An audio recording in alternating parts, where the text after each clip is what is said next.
What's up, you guys? Welcome back to the channel. Today we're going to get started back on Josh's car, but we've got a nice little winter wonderland surprise for today. So we're a little bundled up and we're going to make it through this little freezing spell that we got. But here we just kind of threw the plenum on for a thumbnail last time. We're not installing the motor with this plenum on. So basically, previously Josh's car here dropped a valve and it destroyed a piston. A couple other things were wrong. There's tons of detonation marks on the pistons from cheap injectors. So we actually went ahead and grabbed us a nice set of new, not new, but like OEM Hitachi injectors. Pretty much the whole gist of this build has been eliminate all of the old issues, shortcuts and other just hack things. We're getting this thing put together right. We're gonna get it back to operating condition. So today, other than them injectors, we have the fuel rail. We've got a flywheel actually. It's actually in our other shop or garage over here. We gotta go grab that in a second. We're gonna put our clutch on, get our pulley swapped over, and honestly, we're putting this thing in the car this video. So that means we're gonna have to drive this out, kind of move it over, push Josh's car out, snake this in to bring it up here, and then to bring Josh's car back in. So with the snow and all that, that's not gonna be fun. So let's start knocking some stuff out here on the engine.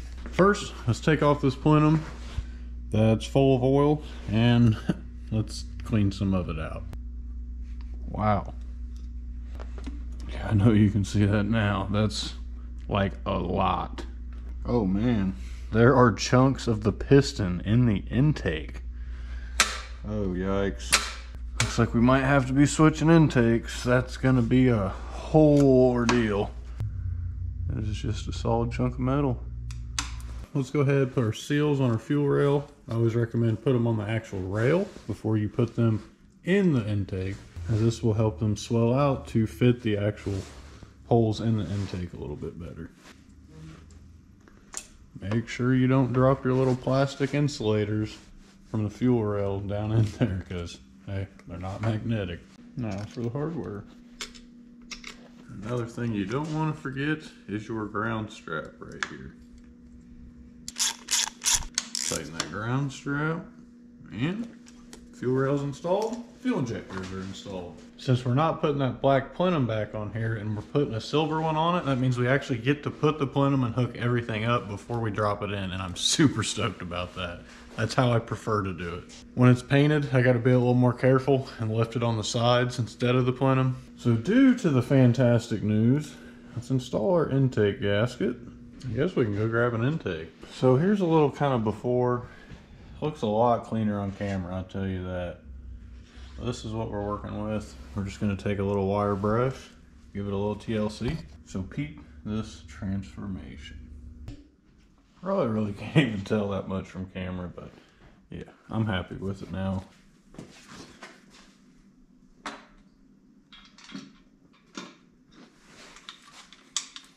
Biggest fight's always just getting your bolts started, getting your gasket lined up, etc., etc. Before we get too crazy, we actually need to kind of drop it into this PCV before we fully bolt it down. So we're going to pull up that torque wrench, set it to 12 foot-pounds in a spiral pattern. Go back and check it one final time after you set it first time. Just like that, plenum's on for good.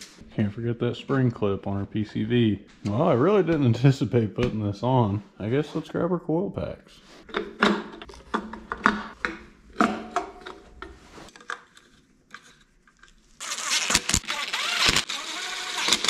Now we did also get this idle air control hose, since we're going back to stock. Now is a good time to start sorting out our pulley system. Thanks to the mounting bolt. Size comparison checked out. Looks like we got the right pulley. One pulley down, one to go. I'm honestly baffled. All it took was my hand to hold that to keep it from spinning. What? Well, we found a spare alternator. We just got our pulley off of it. So now we can do the old switcheroo. I'm not directly putting my fingers on it this time, but I am still going to kind of use my fingers as pressure. Well, that ain't going nowhere.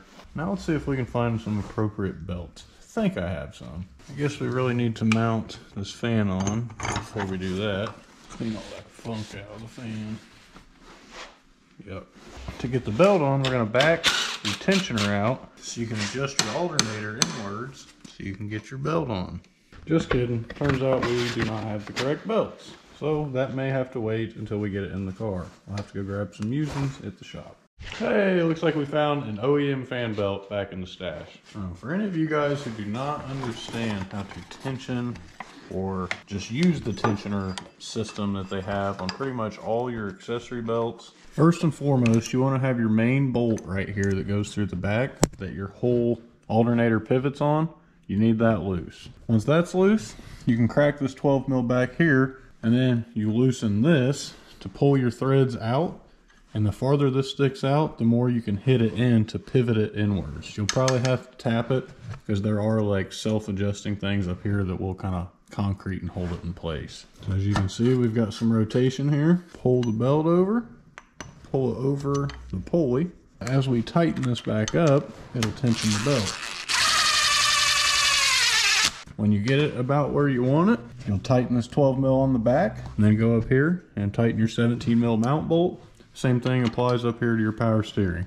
You got your mount bolt right here, 12 mil adjuster, and adjustment bolt.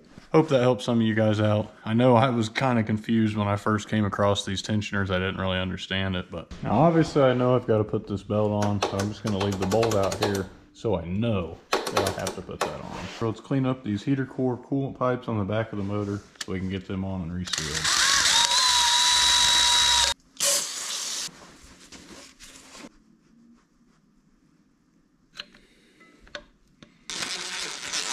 Tighten it till our gasket smooshes out. Now we start waiting our hour. I was going to throw the balance tube on. However, I think it may be better that we just go ahead and we snake on our fuel lines since we're actually running stock hard lines now. Looks like we've got a little bit of adjustment to do to this hard line. Bend it inwards a little bit. Hey, it actually went right on. Now let's go ahead, tighten all of our hose clamps and get it fully secured. Bam! All nice and fresh.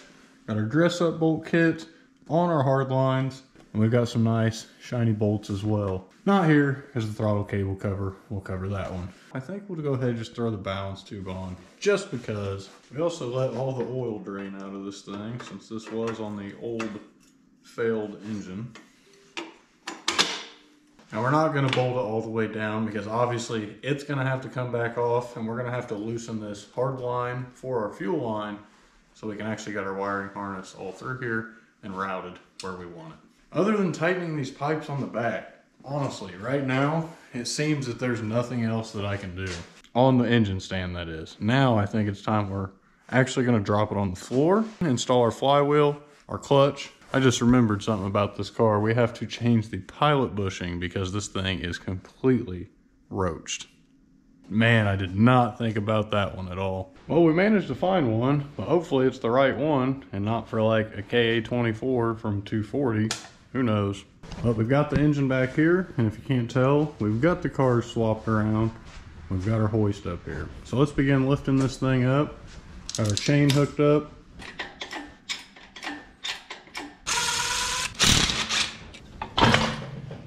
Yeah. Safe to say that pilot bearing is toast. When it comes to removing auto bushings or bearings, you want to use like a bearing puller tool. But when it comes to removing a manual, I like to use this slide hammer and its attachment. So as you tighten it, it spreads those two fingers out. Get it as straight as possible. You may want to hold this here to keep it from unthreading and loosening. And a little bit of persuasion. It comes right out. Back side, front side. So basically we just put this in the freezer for about 30 minutes or so. GoPro batteries are so frustrating, I tell you what. I have no idea what I said, but basically we put this thing in the freezer for about a half an hour to shrink it up before we can tap it in. Line it up even with the block of wood and tap it in evenly with the block of wood. Once you get it started, we're just going to take the end of this old ratchet and knock it apart. probably halfway in. Let's finish it out.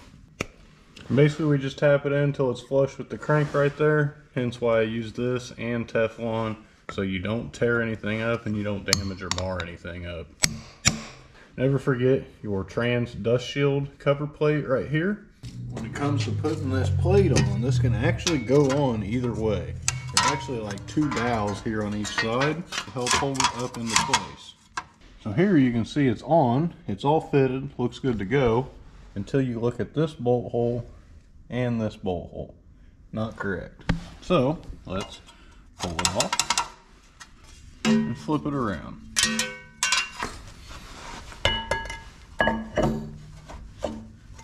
Thread in all your bolts. It's not a bad thing to put Loctite on anything that spins, but for NA and TT stock applications, no big deal. Now let's just walk it down, get all these snug, then we'll come back with the torque wrench. When you're ready to torque your flywheel bolts down, put a breaker bar up here on your crank pulley so that we can keep it from spinning.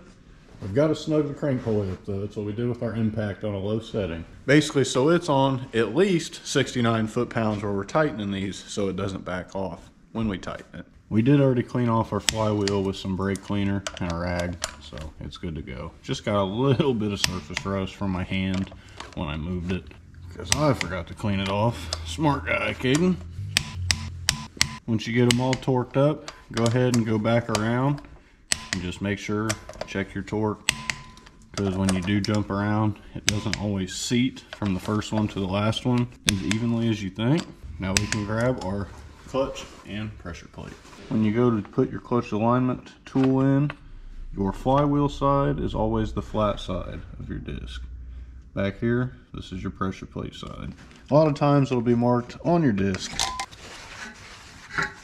Before I go putting this on, I like to look at all the dowel pin locations up here on the flywheel and here. Check for your smallest one. There'll be 2 that are wider, and then you'll have one that's pretty close together. Your small gap, you match those up, and that'll help you get your pressure plate on without having to spin it a bunch of times. Get it seated. When you go to tighten down that pressure plate, you can kind of move your clutch up and down, move it up just a little bit, tighten it to where it kind of grabs the clutch and kind of holds it in place. Then you can kind of lift it and kind of find the center and get it to pretty much where it's easiest to pull this out. Barely in there at all. So we're going to snug the middle one up just a little tight with this impact, snug the rest. And what I do here is every center one on all 3 where you got the set of 3 bolts like here and here, half turn. Half turn. And I'll just keep doing this until I walk the pressure plate onto the flywheel, and then I will tighten the other ones up to it, all hand tight, and then I go back with the torque wrench. Your pressure plate bolts are 25 to 33 foot-pounds. Don't forget to recheck that torque.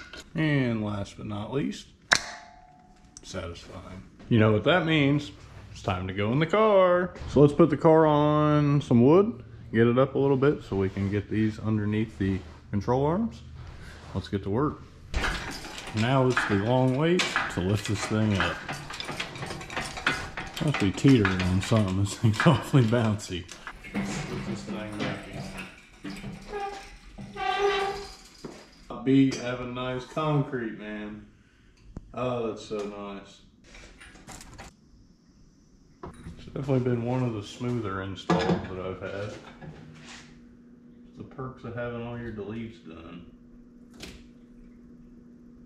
Now we're just going to aim those motor mounts in the right spot. One side will always go in first, so you got to kind of check back and forth to see which one is.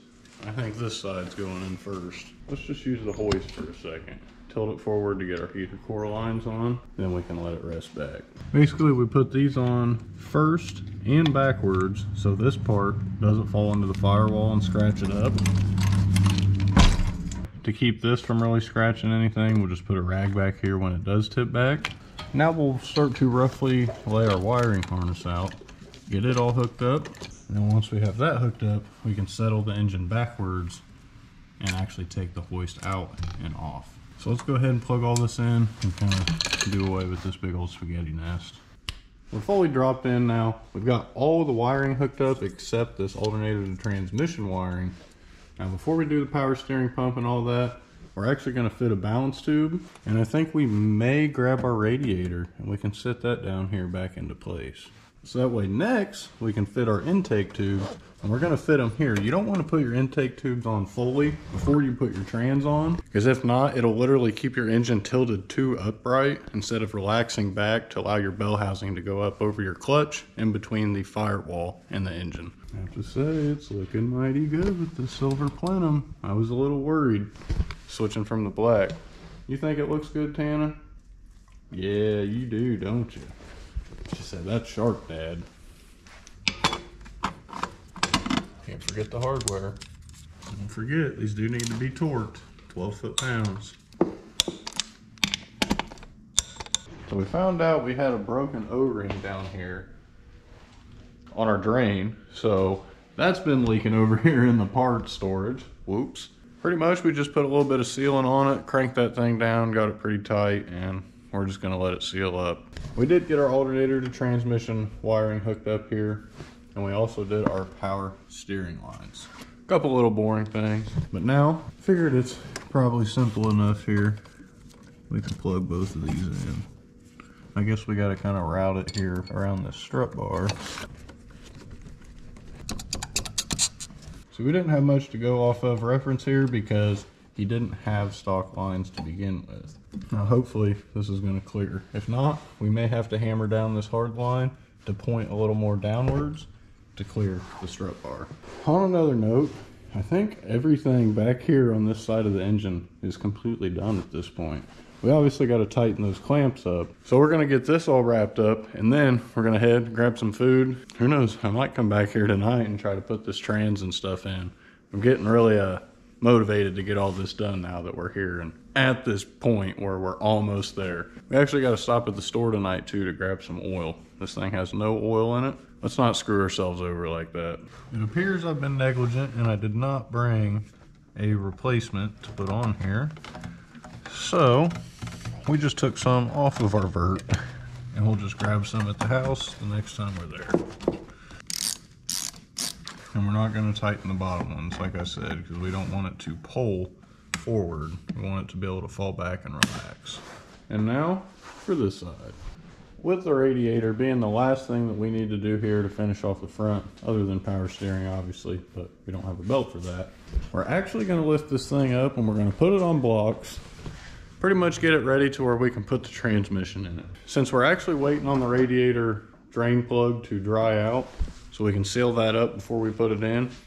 It's return to service in 2 hours, so I think we're good to go eat, and we can come back, throw that in. It'll be 100%. Now that the car's up, I think I'm gonna grab the trans. Let's move it over and go grab a bite.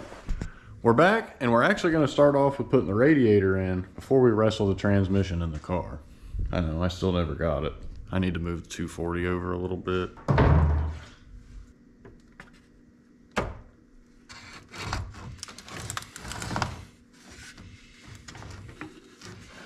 Easy peasy. We got our brackets on, got that fully buttoned up, hoses tight. Now we're on to the trans. We got our drive shaft out, and we've got our starter over there. All the assorted hardware as well. Now let's get under this car, let's finish it out. I'm feeling a first start, at least a first test start, here in the next hour. I guess this is a little harder when you got smooth concrete. There we go. Slow and steady wins the race until we can get it hugging the trans tunnel. Now we got it kind of in the tunnel, move it forward. This has proven to take a little bit more effort than I thought. So basically, once we get it up and started into the clutch, you want to make this as even as possible with the back of your flywheel. Make it as parallel as possible. Once you do, shake it, spin it, and roll it into place. But we'll be back. And now our trans fully bolted in, shifter's hooked up, linkage is hooked up to the actual trans, and the shifter to the actual shift selector fork as well. At least we're almost ready for a test start, I should say. I always say we're almost done, but that's because in my head I got to keep telling myself that so we can just keep trucking along and getting stuff done. Slave cylinder just hanging around. I might just go ahead and put it on. With the starter and drive shaft being next, that literally is the last that we have to do until we can crank this thing over, other than fill it up with oil, obviously, so we can see if all this work was for nothing, or if we can go ahead and move forward to start timing it and setting all of our sensors and whatnot. For our last driveline piece, get this thing in here without smashing my head. There we go. You always want to make sure your trans is in neutral so you can actually spin the drive shaft to meet up with your flange bolt holes and whatnot. I guess it's time to bolt this shaft in. Let's just bolt our starter up. There's literally a total of 6 bolts there, and fill her up, and let's see if this beast lives another day. Because I don't feel like I'm going to at this point in time. Here we are. Let's get some oil up in this thing. There's really nothing to grab onto here, this oil cap. What in the heck? How are you supposed to get it off? There we go. I actually have not had a good funnel to use in quite some time, so I have been part of the no funnel gang. Let's see if I still got the first pour. Oh, there's a flap right inside. I should have tore that out. It's causing it to kind of wonk around. It'd probably be easier if I took a core out of the jug where I didn't have to keep checking it and I, just poured all the oil in. I'll have to do that in the future. Now that we're all filled up, let's reinstall our oil cap. Let's put the ground terminal on. Fuel lines are hooked up. Fuse is plugged in. Here's the moment I've been waiting for. Maybe you guys too, but I've really been waiting since this is kind of like a, unknown motor. Holy crap, you guys. I'm so sorry. I thought I noticed something kind of funny there with the camera. Turns out we have switched the setting somewhere and it wasn't on wide. So I apologize if everything looked all funky. Here we go. We can hear the fuel pump.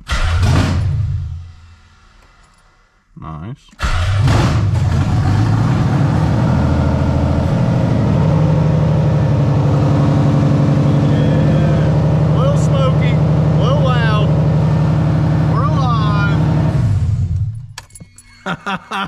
Yes, such a dub. Oh, you guys have no idea how worried I was about this thing. Buying an engine that you know absolutely nothing about. Pulled for an LS, typical blah, blah, blah. But engine fired right up. Literally second turn. I'm ecstatic right now. Wow. Yes. It's definitely stinky in here. That's all I'm going to say. We're actually going to work something else out with the exhaust. We're going to put a different system on it because this one's just not it. Not to mention all that oil that's left over in his exhaust system. Definitely a potential fire hazard. So we're going to kind of just keep moving on with this. For now, I'm considering this a full-blown dub. Everything's good how I want it. I can at least drive this in and out of the shop, move it around.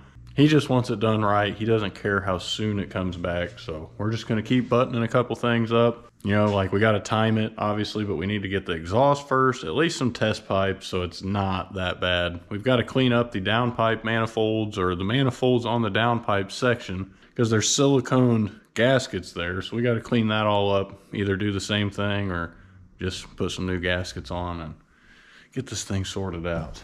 Man, that's such a win.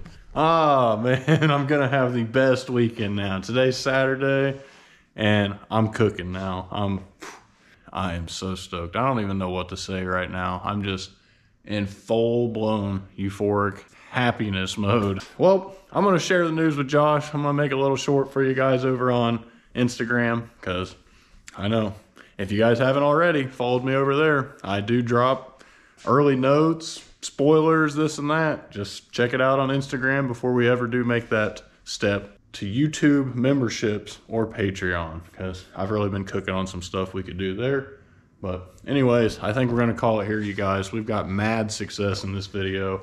Finally, I get to get some pleasure out of working on these cars instead of such frustration. It just be like that sometimes with 30-year-old cars. thank you for this opportunity, Josh. Cannot wait to get this car down. And Matt, yours is next. Thank you guys for watching. If you haven't already, please don't forget to drop a like and subscribe down below. Really helps out the channel, help you guys stay tuned for the next video or more content. And well, we will catch you guys in the next one. Peace.